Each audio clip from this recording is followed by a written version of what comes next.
Students, आज हम class 12 political science का थर्ड चैप्टर करेंगे, समकालीन विश्व में अमेरिकी वर्चस्व। हमने 2 चैप्टर्स पहले किए कि 1945 के बाद विश्व में 2 महाशक्तियाँ आ गई थी, एक अमेरिका और एक सोवियत संघ। सेकेंड चैप्टर में हमने पढ़ा कि किस प्रकार से जो सोवियत संघ है उसका विघटन हो गया था और उसके पश्चात विश्व में एक ही महाशक्ति बच गई थी, वो महाशक्ति थी अमेरिका। तो इस चैप्टर में हम यही पढ़ेंगे कि अमेरिका का समकालीन विश्व में अमेरिकी वर्चस्व का मतलब होता है एक तरह से दबदबा, कि पूरा विश्व है, पूरे विश्व में अमेरिका ने किस प्रकार अपनी शक्ति का प्रदर्शन किया, किस प्रकार अपनी पावर को दिखाया, क्योंकि उस टाइम पे जो पूरा विश्व है वो एक ध्रुवीय हो गया था। इस चैप्टर में स्टार्टिंग में 3 स्टोरी दी गई हैं, जिन स्टोरियों के माध्यम से ये बताया गया है कि किस प्रकार पूरे विश्व पर अमेरिका ने अपना दबदबा बनाया हुआ था, अपना वर्चस्व कायम किया हुआ था। एक स्टोरी है आयशा की। आयशा एक बगदाद की रहने वाली थी, एक लड़की थी जो डॉक्टर बनना चाहती थी, जिसका सपना डॉक्टर बनने का था। लेकिन 2003 में वहाँ पर बगदाद पर हवाई हमला हुआ और उस हमले की वजह से आयशा को अपना एक पैर गंवाना पड़ा। अब ये देखिए कि ये जो 2003 में जो आक्रमण किया था, या 2003 में ये जो हवाई हमला किया गया था, ये हवाई हमला अमेरिका के द्वारा किया गया था।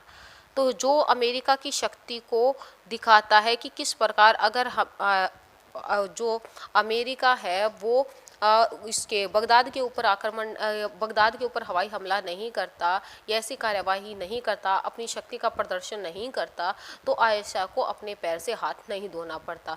फिर भी आयशा एक मतलब कि स्ट्रॉन्ग लड़की है, जो अभी भी जिसका जो सपना है वो डॉक्टर बनने का है, लेकिन अब उनके घरों से निकलने पर भी पाबंदी है, क्योंकि वहाँ पर लगातार जो सैन्य कार्रवाई है वो लंबे समय तक चली थी। तो वो यही चाहती है कि ये बंद हो जाए और वो जो उसका सपना है वो पूरा हो जाए। दूसरी इस चैप्टर में एक स्टोरी दे रखी है, वो जाबू नाम के एक लड़के की दे रखी है, जो कलाकार है, दक्षिण अफ्रीका में डरबन में रहने वाला है और वो आर्ट स्कूल में शिक्षा लेकर अपना स्टूडियो स्थापित करना चाहता है। वो कलाकार है, अपना स्टूडियो बनाना चाहता है, जबकि जो उसके पिता है वो उसे MBA कराकर अपने ही व्यापार में उसको लगाना चाहते हैं। इसमें अब आप ये सोचते होंगे कि अब ये बताइए कि इससे ये कैसे पता चलता है कि अमेरिका का वर्चस्व, क्योंकि जो MBA की डिग्री है वो अमेरिका के द्वारा शुरू की गई थी। तो पूरे देश में मतलब कि MBA करना या पूरे विश्व में बहुत ही मतलब कि एक तरह से वर्चस्व माना जाता है। इस वजह से यहाँ पर जो अमेरिकी शक्ति या अमेरिका वर्चस्व का पता चलता है कि MBA की डिग्री है वो उसके पिता कलाकार बनने की जगह MBA की तरफ ज़्यादा जोर दे रहे हैं। तो इस वजह से जो दूसरी स्टोरी है जाबू की, उससे भी ये पता चलता है कि मतलब कि जो पूरा विश्व है उस पर अमेरिका का दबदबा है। जो तीसरी इसमें स्टोरी दे रखी है वो दे रखी है आंद्रेई की। आंद्रेई एक अप्रवासी रूसी अभिभावकों का युवा है, ऑस्ट्रेलिया में रहता है। उसको नीली जींस पहनने का बहुत शौक़ है। वो जब चर्च में जाता है तो नीली जींस पहन कर जाता है, जिस पर उसकी वहाँ बहुत ज़्यादा ऐतराज़ करती है कि जो हमारा क्या कहते हैं चर्च है, वहाँ पर हमें शालीन तरीके से जाना चाहिए, सादगी से जाना चाहिए। लेकिन आंद्रेई का कहना है कि जीन्स पहनकर वो कूल महसूस करता है अपने आप को, इस वजह से वो जीन्स पहनेगा। अब आप ये सोचते होंगे कि यहाँ पर अमेरिका का इसके साथ क्या कनेक्शन है। बेटा, जो नीली जीन्स है, नीली जीन्स जो यहाँ दिखाया गया है कि वो पहनना पसंद करता है, ये अमेरिका की ही देन है। तो यहाँ पर जो अमेरिका का जो सांस्कृतिक प्रभाव है वो आंद्रेई के ऊपर दिखाई देता है। तो इस वजह से जो ये तीनों जो स्टोरियां हैं, इनके माध्यम से ये बताने की कोशिश की जाती है कि विश्व में अमेरिका का प्रभाव कितना है और कहाँ तक है। आयशा वाले मामले में यहाँ पर अमेरिका ने अपना सैन्य वर्चस्व दिखाया। उसके बाद जाबू वाले मामले में अमेरिका ने अपना एक तरह से यहाँ पर संगठनात्मक जो प्रभुत्व है वो दिखाया कि किस प्रकार मतलब कि उसका ढांचागत जो वर्चस्व है अमेरिका का वो यहाँ पर दिखाई देता है। आंद्रेई वाली स्टोरी में अमेरिका का सांस्कृतिक प्रभाव है वो दिखाई देता है। इस प्रकार विश्व के विभिन्न देशों में अमेरिका का जो प्रभाव है वो हर तरह से मौजूद है। तो हम चैप्टर में आगे बढ़ते हुए पढ़ेंगे नई विश्व व्यवस्था की शुरुआत।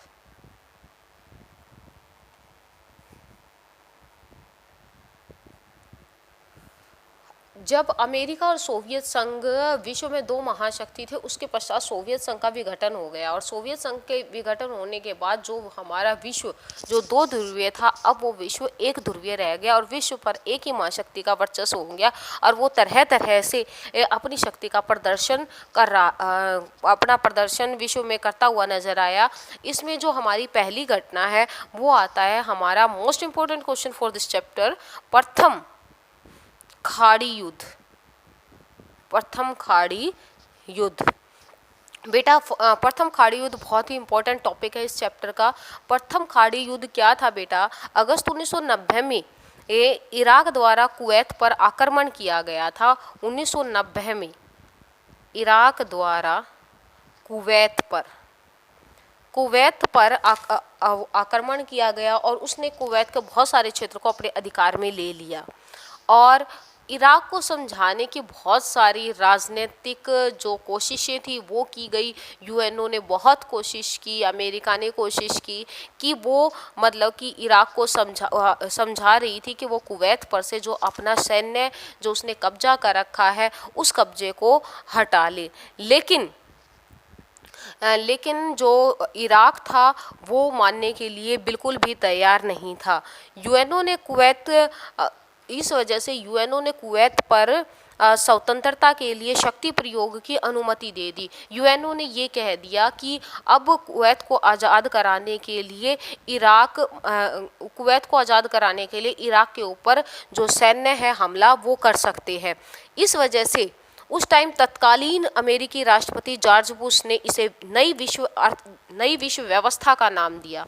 नई विश्व व्यवस्था का नाम दिया क्योंकि इसमें बहुत बड़ी संख्या में बहुत बड़ी कम से कम 6,60,000 सैनिकों ने और उसमें कम से कम 34 राष्ट्रों की मिश्रित सेना ने इस युद्ध में भाग लिया क्योंकि यूएनओ में काफ़ी देश शामिल थे और सभी देशों ने कुवैत को आज़ाद कराने के लिए यूएनओ को समर्थन किया। इस वजह से जो 34 राष्ट्र थे उनकी मिलीजुली सेना जिसमें कम से कम 6,60,000 सैनिक थे, उन्होंने इराक के ऊपर आक्रमण कर दिया। इस सेना में ज़्यादातर जो सैनिक थे वो अमेरिका के थे। इस वजह से जो ये हमला किया गया था इसका प्रभाव भी मतलब कि अमेरिका का सबसे ज़्यादा प्रभाव था इसके ऊपर। उसके अलावा जो यूएनओ ने आक्रमण करने के लिए इराक को कहा था, इसको हम नाम देते हैं ऑपरेशन डेजर्ट स्टॉर्म।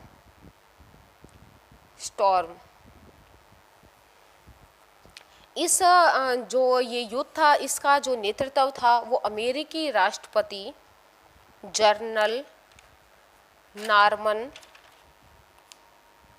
श्वार्ज़काउ, इन्होंने इसका नेतृत्व किया था और 34 देशों की मिश्रित सेना का 75% मैंने बताया था 75% अकेले अमेरिका का ही था। इराक के राष्ट्रपति ने इसे 100 जंगों की एक जंग कहा। इसमें स्मार्ट बम्बों का यूज़ किया गया था, इसीलिए इसको